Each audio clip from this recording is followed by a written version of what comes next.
This video is about tax penalties explained. We're gonna understand how the IRS calculates interest and penalties and how you could save thousands of dollars.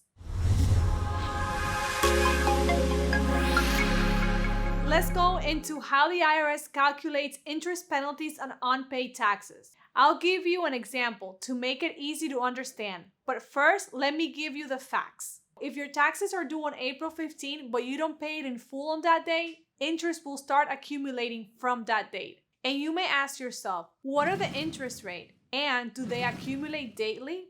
As of 2024, the interest rate for underpayment is 8% per year. Interest compound daily, meaning each day's interest is added to the principal and the next day's interest is calculated on the new total. So what does this mean? This accelerates the growth of your debt over time. Let's say you owe $10,000 at an annual interest rate of 8%. So your daily interest rate will be approximately 0.0219% because that's 8% divided by 365 days in a year. Interest for one day will be $10,000 times the 0.0219%, which is equals to $2.19 daily. This may not sound like a lot of money, but interest after 1 year is approximately $832 due to the daily compounding.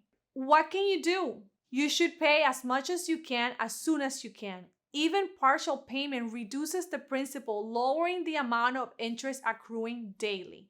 So what's next? Let's explore the two main types of penalties. Failure to file penalties. This is the penalty that you get if you don't file your tax returns by the due date, including extensions. Penalty rates, that's 5% of the unpaid taxes for each month or part of a month the return is late. The maximum penalty is up to 25% of your unpaid taxes.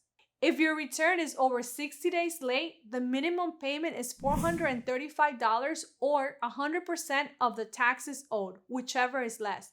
Note, this goes up every year based on inflation. So let me give you an example. Let's say you have unpaid taxes of $5,000. 1 month late represents $250 in penalties, which is really $5,000 times 5%. 5 months late represents $1,250 in penalties, which is $5,000 times 25%. To these penalties, you must also add now the interest that we mentioned previously.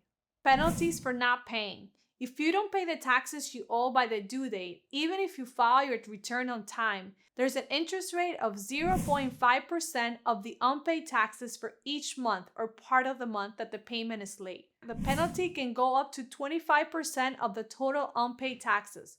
Essentially, what this means is if you owe more than $1,000 and you haven't paid at least 90% of your tax obligations throughout the year, you could face an additional penalty from the IRS. Even if you file on time, owing more than $1,000 can result in IRS penalties. I believe you should aim to paying at least 90% of your tax obligations before the due date to avoid underpayment penalties. If you can't pay in full, consider making estimated payments throughout the year or adjust your withholding at work to reduce the balance due at tax time. As someone who specializes in tax resolution, I feel it is my duty to give you the information most people either don't know or prefer to ignore. My goal is to prepare you and help you avoid unnecessary costs. Here's an important fact. Interest just doesn't accrue on unpaid taxes. It also accrues on penalties once they're applied. This means your tax debt grows even faster than you might expect. Over the course of a year, combined interest and penalties can add up to 47% of your original tax debt, 25% for not filing, 25% for not paying, and 8% for interest. So you're thinking, well, what are my options? What can I do? Your options include setting up an installment agreement, submitting an offer in compromise, or temporary delay in collection due to financial hardship. Don't let penalties and interest inflate your tax debt beyond control. If you want professional help, scan the QR code to schedule a free consultation with us. We promise a flat fee rate for our services and a clear plan for resolution.